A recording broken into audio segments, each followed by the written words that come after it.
It's 2025, a new year and the best time to turn your great idea into a business. Shopify is how you're going to make it happen. Let me tell you how. Shopify makes it simple to create your brand, open for business, and get your first sale.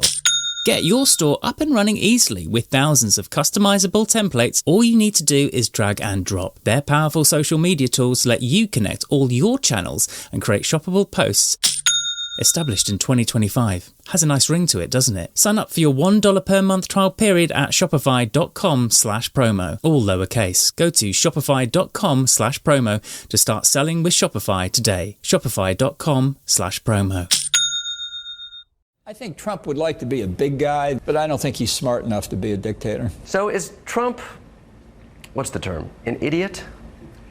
Well, I think Rex Tillerson had the iconic two-word description of Trump. The first word I won't repeat even on your show, the second of which was moron. Okay, I'll throw it in there. That's pretty much on point. That's yes, right. A moron. Right. Can a moron still be a useful idiot? I think the answer to that's yes, and I think Vladimir Putin understands it. Quiet Riot. Hello and welcome to Quiet Riot Sunday School, the luxury weekend granola to Thursday's sensible muesli.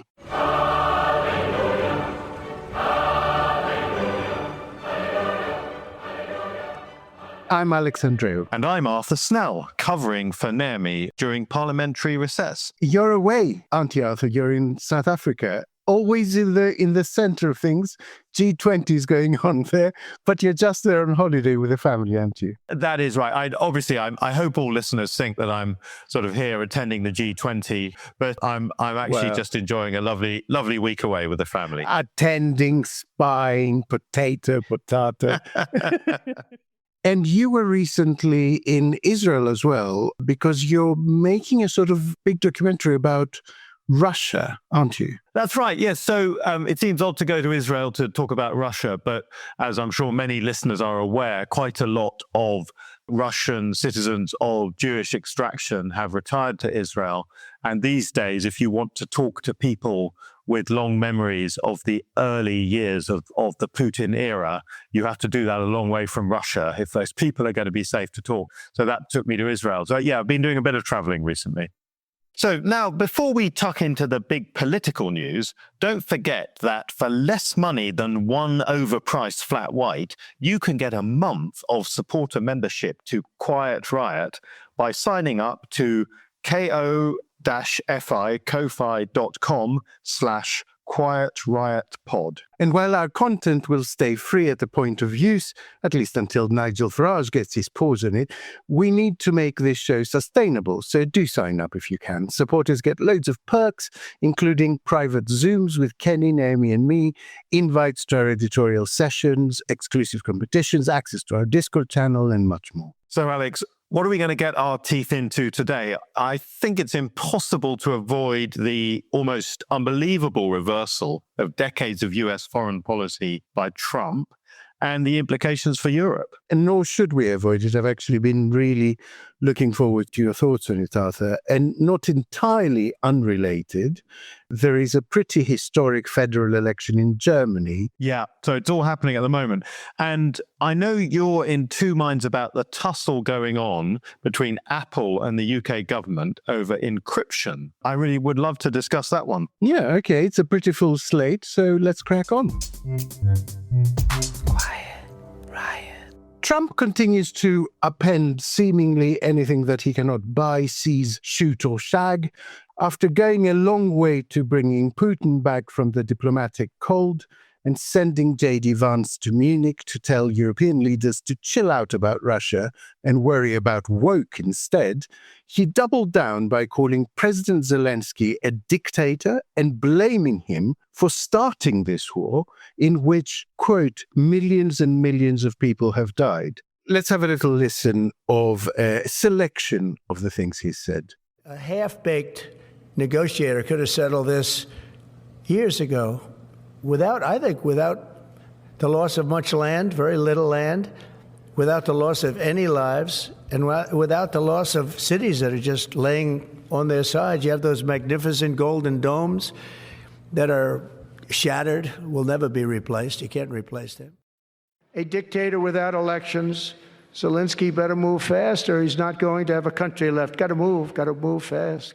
But look what you have. You have a man who's led a country that had the most beautiful cities that they demolished, had the most beautiful domes. Those domes are the most beautiful but it's in all the world. Russia's. But that's Russia's fault, though, Mr. President. Russia They're did all the demolished, 1,000-year-old domes. But think of it, a modestly successful comedian. President Zelensky talked the United States of America into spending $350 billion to go into a war that basically couldn't be won. And we had a deal based on rare earth and things, but they broke that deal. But they're no longer dealing with the same United States as they were dealing with a few months ago. Europe has failed to bring peace, and Zelensky probably wants to keep the gravy train going. I don't know what's the problem, but he hasn't been able. He's very upset. I love Ukraine, but Zelensky has done a terrible job. His country is shattered, and millions of people have unnecessarily died. Now, what may have flown slightly more under the radar was that on Thursday, the new Trump administration decided to boycott, not go, actually boycott the G20 meeting. Marco Rubio said this was because South Africa, who is hosting the meeting, was doing very bad things, using the G20 to promote solidarity, equality, and sustainability. In other words, DEI, end quote. He added with an ex post that his job was not to coddle anti-Americanism. Arthur, we had Luke McGee on in the weekly episode. You know, NATO has been his beat for CNN for a long time. Yeah. And he advanced a view that he says is very common in diplomatic circles, that the conflict was being slowly and fatally lost by Ukraine, and something needed to get things unstuck, and at least Trump has unstuck it. What is your view? Well, I heard that episode, and I think it's fair to say that Ukraine were on the back foot, and in a war of attrition, which is definitely where that war had got to, that the larger party, obviously Russia, is likely to end up winning. So yes, something might have been needed to get things unstuck. But I don't follow then that what Trump has done can be seen in any positive light, because the unsticking options were various. They were give Ukraine a proper air force, not one or two F-16s, but a proper air force that they can actually use. Give Ukraine more and better air defense so that Russia can't destroy its critical national infrastructure. Take the guardrails off Ukraine's use of Western weapons, because the idea that Russia is going to start a war with the West at this stage, we've seen 3 years and they haven't done that. So why would they suddenly do it now? That's where I differ from Luke. What we're seeing here is the worst case scenario of what a lot of people said could happen, myself included. Not that makes me Nostradamus, but, you know, Trump has a long history of being very pro-Putin. He has a long history of seeing things from Russia's perspective. Now, I don't know why that could be. There are lots of theories, obviously.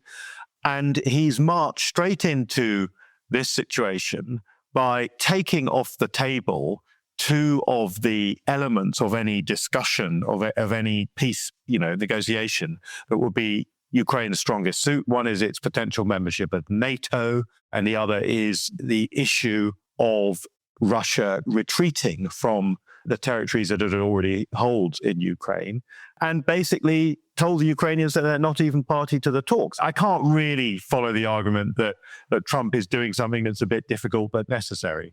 I have seen some people suggest that one of the preconditions of any deal is for Russia to come to the table, right? And that Russia would never come to the table if it felt everyone there was hostile to it. So that this is a ploy. From my sphere of experience, which is very, very different, it has to be said, conventional wisdom among barristers is that when a judge is being very mean to one side, he's about to shaft the other. Do you see what I mean? That often the adjudicator has to take extraordinary steps to seem to favor one side, to give them every opportunity, if it's about to go the other way. So clutching at straws, I understand, but is there anything to this? Because I have seen reasonable people making this argument that this is a ploy to just get Russia talking, which is the first step to any kind of negotiated deal. Yeah, I mean, that's actually that sort of courthouse analogy is one that I'd not heard, but I can see how it might work. And yes, maybe it is very clever because you get Russia into the room, you get them talking, you get them considering the point that they would stop fighting. Because one thing that a lot of conventional wisdom had said was that there was no reason for Russia to come to the table because they're advancing in their war. So what reason would there be for them to stop advancing? I think the counter-argument there is that Russia's economy is not in great shape. So yes, they are very slowly winning the war, but they're not winning it quick enough to counteract the damage being done to their economy. So if they're offered an end to the fighting, that gives them something to hope for. Were we to see, for example, some kind of ceasefire negotiated, and at the end of which America says, we told you that Ukraine was never coming into NATO, but that doesn't mean that we, America, wouldn't be willing to offer Ukraine cast iron security guarantees. If that happens now, a lot of hat eating will need to be done because there's not even a smidgen of an indication that that's where America's going. They seem to be saying, stop fighting, Russia, keep what you've got, Ukraine, stop whinging, and by the way, sign over those minerals because frankly, you're in debt to us. We haven't touched on that, but the threat is to sort of take the approach of King Leopold to the Congo, the worst excess of a kind of extreme colonial exploitation, and sign off Ukraine's mineral wealth to private interests, not even to the US taxpayer, but to private business. It has the flavor of a protection racket, doesn't it? Yeah. The meeting that took place in Riyadh had the flavor of a business meeting rather than peace talks or a negotiation of any kind. That's what it feels like. Who knows? He may be playing 4D chess. Could Europe sustain this conflict without help from the US in the short term while it takes steps to create the production capacity that will be needed, etc.? Or is US participation essential? Basically, if the US and Russia decide on a deal and decide to impose it on Ukraine, does Ukraine have any option? It's a very good question, and one I think that's exercising lots of people. So some of the specific numbers have emerged that of all the weapons that Ukraine uses, from little bullets all the way up to complicated missiles, 55% are coming from Ukraine itself, 25% coming from Europe, and 20% from the US. So that sounds quite good. You think, well, there's only 20 to replace. The difficulty arises that of that 20 from the US, a lot of that is made up by very high-end air defense of the sort that they're hard to replace. Now, it's arguable that you might be able to replace it with some German equipment, which they've hitherto been unwilling to gift. I think that the short answer to what you said is not impossible. And add to that the fact that the Biden administration made a point, albeit only after they'd lost the election, but made a point of getting a huge amount of stuff out of the door. So Ukraine has a lot of stocks at the moment, and it also has a lot of money. It doesn't have the money from the frozen Russian assets that sit in Europe, and there's an argument to be had that we should now just hand that stuff over. But they do have, I think it's 50 billion, which came from the interest on the frozen Russian assets. And that basically keeps them afloat for the next 12, 15 months, probably financially, if not weapons terms. All this has a real Budapest Memorandum déjà vu to it, because security guarantees were already given once, and they ended up not being worth the paper they were printed on. Incidentally, I don't know when you looked at the Budapest Memorandum last time. I mean, we know that Russia breached its part in a pretty monumental way, but it also includes a very interesting paragraph that says the parties to the Budapest Memorandum will also refrain from economically coercing Ukraine when it comes to its security. So you could argue that that's the literally US happening now. Yeah. The US are breaching it as we speak. Quiet Riot. Today's episode is sponsored by the wonderful people at Shopify. Alex, do you recognise that sound? I can't say that I do. Well, it is the sound of a sale on Shopify. I've been using Shopify for years to power the Best for Britain shop, and it's got me thinking that we definitely need to use Shopify for selling Quiet Riot merch. Oh, and we're getting there, aren't we? We're very close to getting our first Quiet Riot merchandise up and running. I've seen some early designs. It feels like everyone but me has a side hustle nowadays. I don't even have a Substack. Exactly. And Shopify, it just sort of like takes all of the hassle out of selling things. I don't know what we'd do without it at Best for Britain, because it's an all-in-one commerce platform. You don't need to learn any tricky coding or faff around with the back end of your website. It's very much plug and play, and it just works. And it means that you can just get on with selling things quickly, easily, and cost effectively. I mean, for a small company like us, there's only the three of us. That's me sold, because the last thing I want to be doing is trying to manage yet another process. And I like the idea that Shopify can help you get selling across other marketplaces like Facebook or Instagram or TikTok, not just your own site. Because I think that actually there is the potential for our merchandise to go viral. You know, I really feel it in my bones, especially our range of Christmas jumpers. I think they will do very, very well. Plus, I hear that, unlike us, Shopify have won awards. And with an extensive business course library, they're just there ready to support a business in every way they need.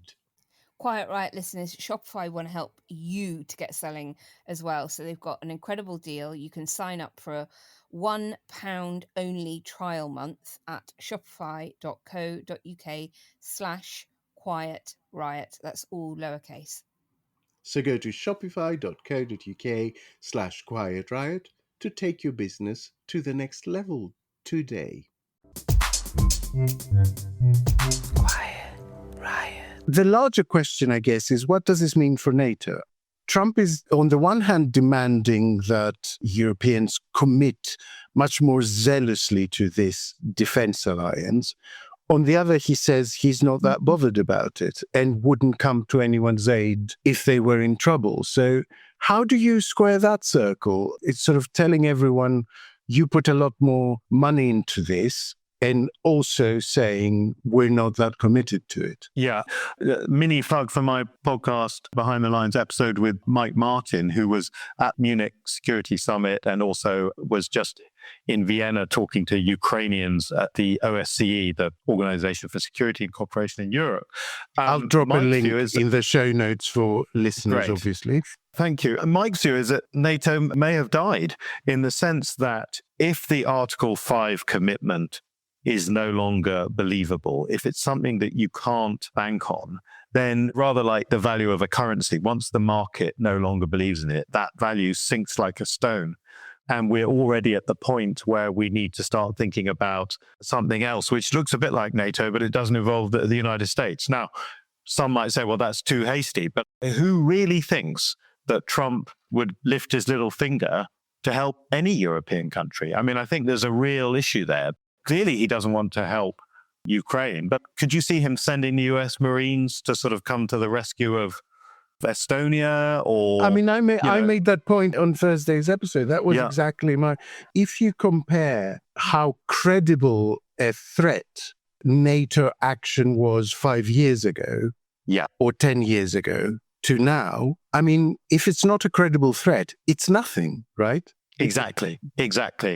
And then you're talking about coalitions of the willing. Maybe if America's interests lean in that direction, it might give you a hand, probably in return for half your natural resources. But that's not a defense alliance. What's interesting about this, while we're talking about committing to the right level for defense, and obviously the Americans have come up with this ludicrous number of 5%, one of the other announcements that Pete Hegseth has made in the last few days is cuts, huge cuts into the US defense budget, pulling the plug on a lot of defense that sits to the east of the United States and throwing a huge amount of resources over into what they call PACOM, Pacific Command, obviously with a sort of face towards China. So there's a question about whether they would show up because they felt to help, but also a question with whether they have genuinely shifted their resources elsewhere. And of course, they just sacked Charles Brown, who was primarily responsible for the Ukraine military side of things, right? It's very unusual for an incoming administration to sack the chairman of the Joint Chiefs of Staff.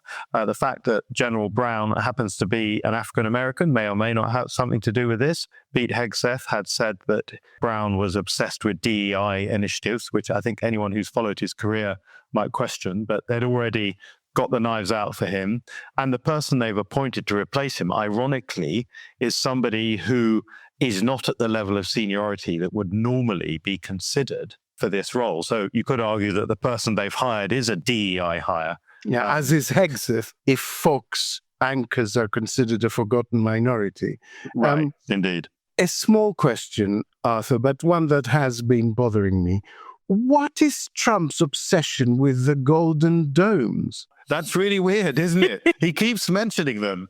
Maybe someone showed him a nice sort of coffee table book of, I mean, it's true that Ukraine is full of these stunning monasteries.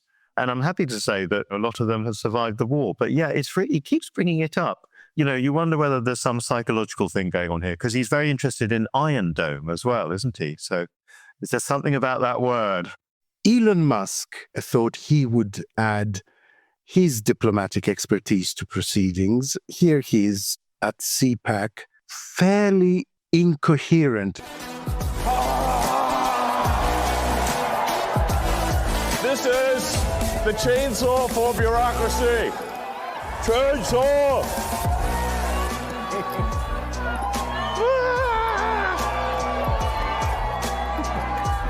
That's perfect. That was something. I am become meme. Yeah, pretty much. I'm living the meme. It's like there's living the dream and there's living the meme, and it's pretty much what's happening, you know.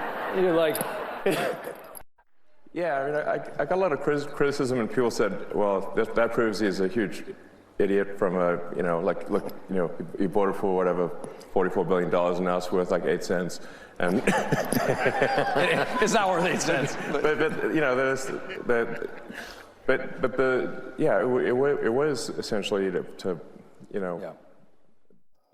what are they dying for? Yeah. What exactly are they dying for? That line the line of engagement has barely moved for 2 years. Yeah.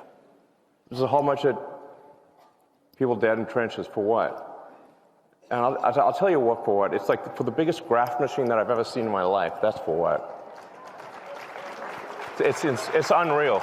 Like the amount of money that is being taken in graft and bribery is disgusting. Arthur, just to round this out, is the difficult truth that a Trump USA is actually more naturally aligned to autocracies in terms of values? I know it's a difficult thing for Europeans to swallow, that this relationship that has existed for almost a century may not exist anymore. But is the truth that Trump and Musk and J.D. Vance, they see Putin as the defender of the straight white Christian man and liberal democracies around Europe as the enemy? I think there's a lot of evidence for that, because they certainly see liberals in America as their enemy, and therefore, by extension, Europe, which is known for being generally a more liberal place, is full of people that they regard as enemies. And the ideology is so important to them that the way they look at the world is this ideological framing. So the fact that you have someone in Putin who purports to stand up for anti-trans ideology, homophobia, a supposed Christian worldview, and obviously a deeply conservative, manly culture, that's all something that they can align themselves with. And in a way, that Vance spelled that out at his speech in Munich. I think that's why people were so shocked that it wasn't, if he'd come and said in the rudest possible language, you guys need to stop free riding off our military, you never spend enough money, I think everyone would have said, what do you expect? But he turned up and said, your values are values that we hate. Finally, to end it on a slightly more hopeful note, I guess, there is some sign that Trump's approval ratings have taken a real pounding in the last few weeks. He's what Americans call underwater, which means he has a negative rating with every single polling company. There's been 4 big polls in the last few days. And the movement has been very negative in every single one of them. And actually, there was a 6-day one, which is quite unusual, done by Ipsos. And what they noticed was that there was a further points drop in the final 2 days of that 6-day window, which was after the whole aligning himself with Putin started. If there's one thing that Trump cares about, it would be his popularity. So is it possible that it's actually American public opinion that shores up a little bit what's going on here? I think that's very possible. And I think the other thing that we should keep our eye on, because it's coming ever closer, is the important date of March the 14th, because that's the deadline by which the House has to pass a budget. Otherwise, there'll be another government shutdown. And let us not forget that they have a paper-thin, the Republicans have a paper-thin majority, I think, at 3 votes. They're obviously not going to get one single Democratic vote. And there are plenty of people who, for example, have federal workers in their district who, have all been laid off, or people who maybe have repeatedly said in public that they support Ukraine and now are feeling rather embarrassed. Plus, there are the ultra nutcases for whom no budget will ever be a hard line enough. So it's quite possible that the Trump presidency lasts from his inauguration to March the 14th, more or less. And from then on, he's constantly firefighting a very, very difficult congressional situation. I find it hard to imagine because it just feels that they've come in such a sort of autocratic and energetic way. It's hard to imagine they're going to allow themselves to be knocked off course by that. But according to the normal systems of how America works, that feels like a fairly hard stop. The other thing I would point out is that the decision to do so much in such a short period of time compresses things for them too. What do I mean by that? Americans are litigious, especially at the state level. So all of this stuff is going to get challenged and is being challenged and is being thrown out by judges at every level. And all of that stuff will come back to them at the same time because they did it all at the same time.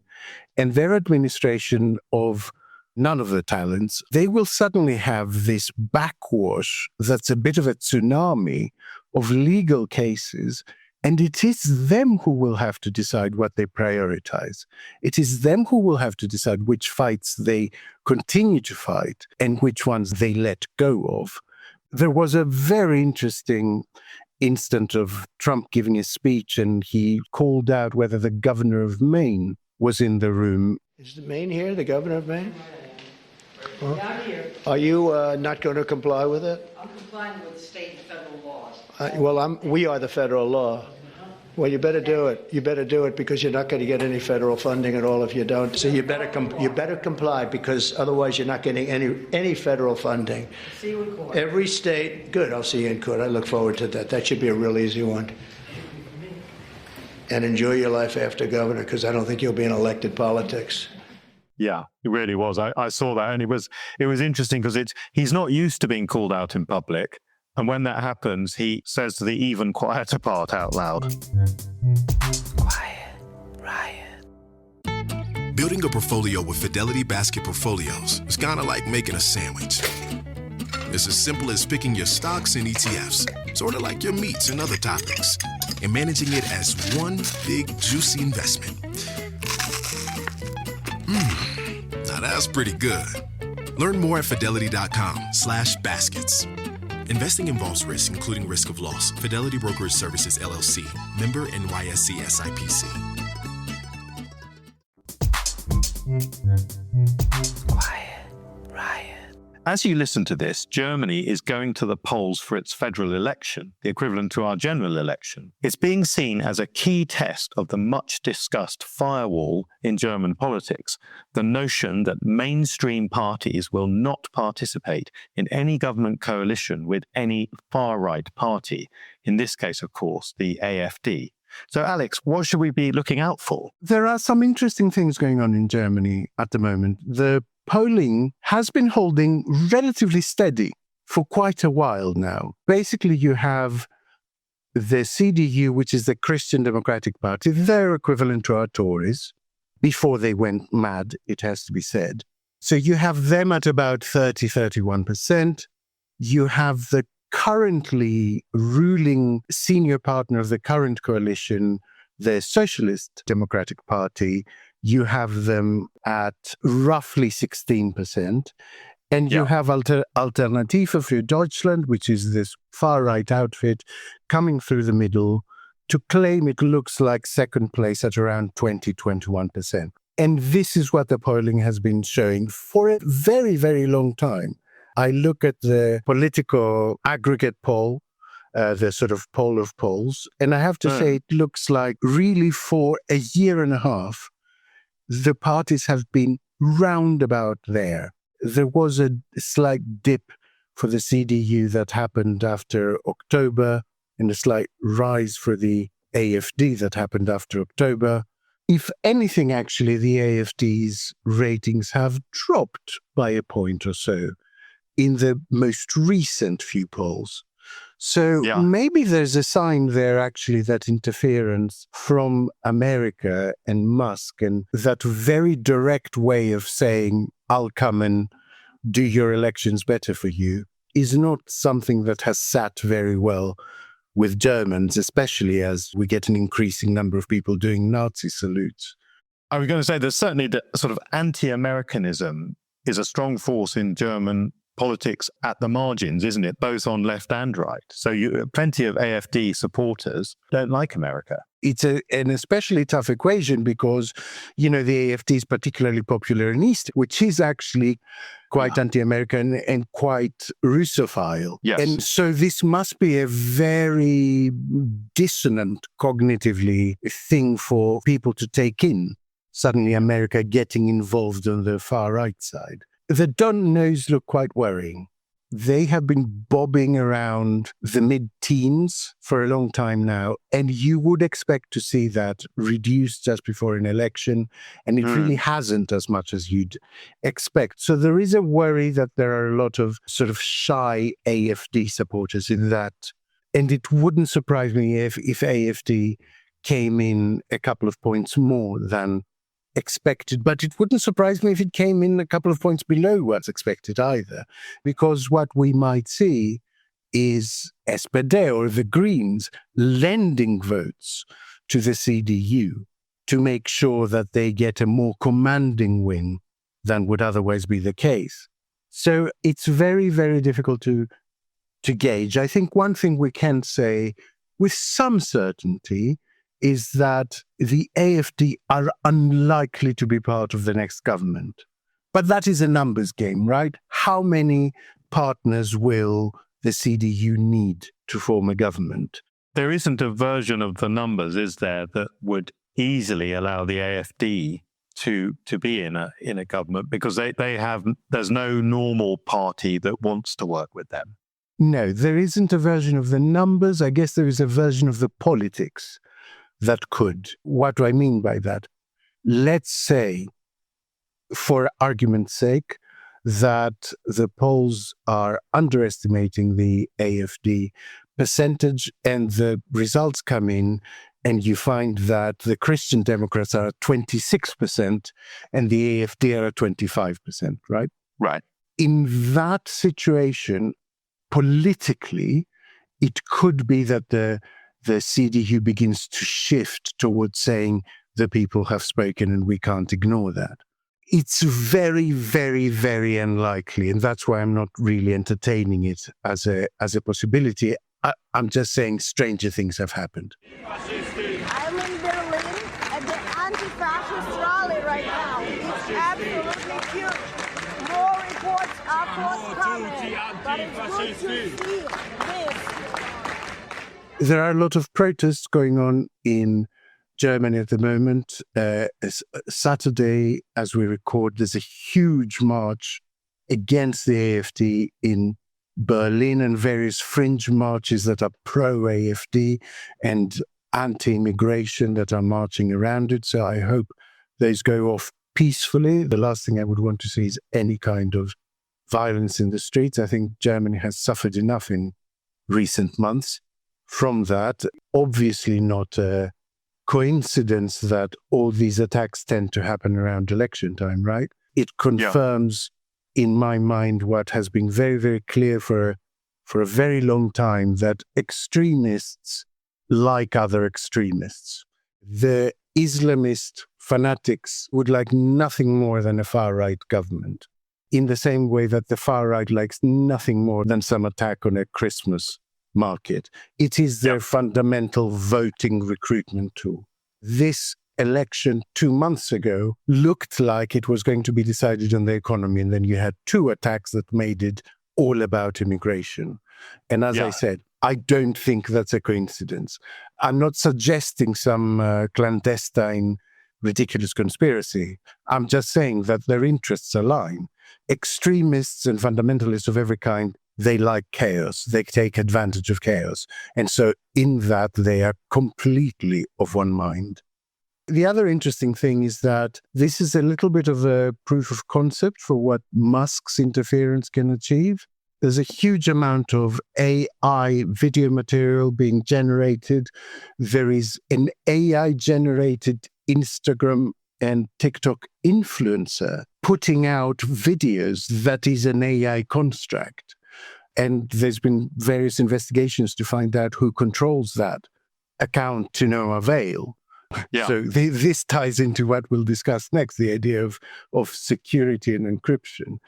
And so I hope we're not in a situation like we were before the election in the States, where the tech broligarchy that would quite like to see the far right do well in Germany is at the very last minute pumping loads of money into propaganda to wash over the German voting public that will in some way alter the result. But I guess we'll find out tomorrow. We will, because Musk wants you to believe that he swung the election for Trump in Pennsylvania and places like that. And obviously, if AfD did surprisingly well, that would lend more credence to this idea, I suppose. It feels like European leaders need to get their shit together and decide what they're going to do about Musk and his influence, because otherwise he's just going to pick them off one by one. Quiet Riot. Switch to Verizon Business and get more from your internet without paying more for your internet. Get LTE Business Internet starting at $39 a month when paired with a Business Unlimited smartphone plan. That's unlimited data, and with it, unlimited possibilities. Start saving today with Verizon Business, ranked #1 in small business internet customer satisfaction by J.D. Power. Starting price for 25 megabits per second internet plan with savings, plus taxes, fees, and economic adjustment charge. Terms apply. For J.D. Power 2024 award information, visit jdpower.com/awards. Quiet Riot. Now, Apple is taking the unprecedented step of removing Advanced Data Protection, or ADP, from customers in the UK, after the UK government asked for the right to see encrypted data, which currently not even Apple could access.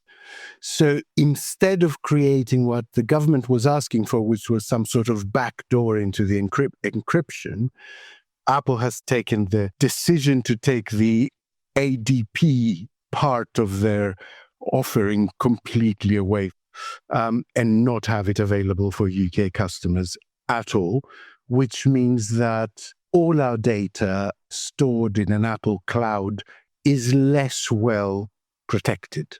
As of Friday, I think at 5 p.m. is when they withdrew it, although actually people who have that option selected on the phone, that will degrade, I think, over time. It doesn't go away instantly. Now, Arthur, I am very much in two minds on this because I often see these kinds of liberal panics, and also because I don't fully understand the issues. So can I ask you, is the argument here one of security on the facts of the change that is being requested, or is it a sort of thin end of the wedge thing going on? Well, I think part of the argument here is that there seems to be a logical problem with what the government is demanding, because if they were to make their case, and I'll try to make it for them, is that some people will use iCloud to store, let's say, child pornography or something like that, which clearly any reasonable person would say, well, that their law enforcement needs to have an access to that. The difficulty is that the way end-to-end encryption works is that it's a secure system that the system provider doesn't have access to. Once your data is encrypted, it's not that Apple has its own special master key that it can use to open it, and they can use it, if the police come asking. There is no master key. So as far as I can see, if the UK government insists on there being some kind of a backdoor, they're actually requesting an actual technical change to the system, which might be a bit illogical. So basically, you can't just create a backdoor for some cases. You would be creating a backdoor that would be accessible to everyone. Yes, I don't mean exactly. everyone. I mean hackers, Yeah, indeed. And then, of course, you also have the problem that once you've created that backdoor and the UK government says, well, our systems are completely secure, there are no issues with our systems. Well, how many of your systems are held on other cloud services that may be owned by American companies that come under pressure from the American government, just for example, or when was the last time you read about a huge Chinese hack of UK government systems, and so on. So the idea that the government is the sort of the embodiment of the best security and everyone else is just a version of that is a bit confused. Interestingly, a couple of years ago, the Information Commissioner's Office, which of course is a government entity, but it operates independently, it confronted the Home Office because at the time the Home Office was complaining about encrypted data and how it offers opportunities to criminals.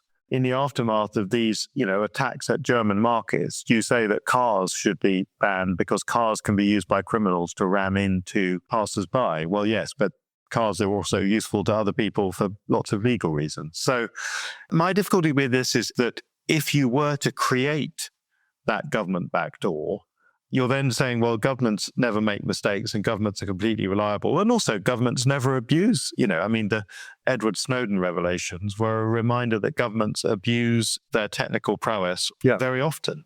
We're not talking about government just having access willy-nilly, right? We are talking about of course, under special circumstances. Court order under special circumstances.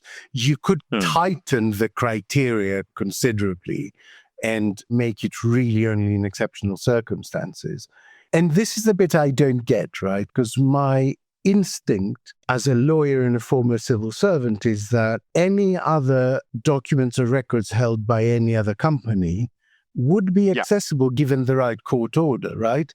Even that's true. Confidential, even things that are privileged, there are exceptions in cases of national security or whatever. So why should electronic data be different? Why should government be in a situation where it could avert a bombing if it had access to this data, but it can't because it's just not accessible via any means and under any circumstances? That's the bit I don't understand. Why should electronic data, just because, it's technology, get a free pass where no other held records would? That's a very good question. I suppose the answer may come in the culture of the entities that created this data, that it feels like a sad irony to say this now, that Musk is part of an authoritarian adversarial government, but it comes out of a culture of a sort of libertarian freedom where you develop systems that are supposed to sort of stand alone and, of course, not be dependent on governments or other special interests. And in the end, you're right, in any other circumstance, if the legal or other case is strong enough, the privacy arguments fall away. But ultimately, the way that end-to-end encryption works is that unless you're hacking, you can't open it. It's not that someone has the master key. There isn't a master key. It's a difficult one because, like I said, there is this overarching argument that you can basically create a hypothetical scenario that would make everyone answer in the affirmative, that of course they should have access to this data. But you can also create hypothetical scenarios that would make everyone answer the opposite way. It's interesting that the first Trump administration also pressed Apple for this and threatened to take them to court. And the only reason that didn't happen is because Trump lost in 2020. Yeah. So it fell away under the Biden administration. No, that's a very good point. And one wonders, a Kash Patel FBI, if it felt that it needed to get access to this sort of thing, I think it wouldn't give a damn about the privacy arguments. Yeah, I mean, if Kash Patel wanted access to back-end data of X, would Musk hesitate in granting that access, who is friendly to that regime? It seems to me always preferable to create a system of oversight rather than to leave it to each company reacting to each government to make that decision. We'll see, I guess, how that one develops. I still remain unconvinced. Quiet Riot. Right, that's all we have time for today. Thank you so much, Arthur, for keeping us company while Naomi's getting some R&R. I especially appreciate it since you are taking time away from your family and your holiday to do this. No, it's my pleasure, Alex, and thanks to everyone at home for listening in. Remember to back us on ko-fi.com/QuietRiotPod if you can, and check out our bookshop too at uk.bookshop.org/shop/QuietRiot. Yeah, I just had a look on there and there's some really great stuff in there, so take a look. Naomi and I will be back on Thursday. And I hope I'll be back very soon. For now, goodbye. We love you lots. Bye.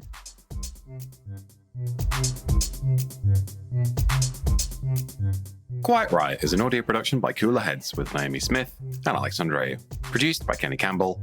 Music by Mariana Sangeeta. Artwork by Simona Canelu. And edited by me, Alex Reese. Quiet Riot is a co-production with Soundstone Global. Quiet. He got elected because he speaks his mind. That's what his supporters admire about him. He speaks his mind. Pubs are full of old guys who speak their mind. But you don't encourage them. You just let them speak for a few minutes, and then you put a hand on their shoulder and you say, "Enjoy your night, mate." That is how Donald Trump should have been handled right from the offset. We're gonna make America great again. Enjoy your night, mate.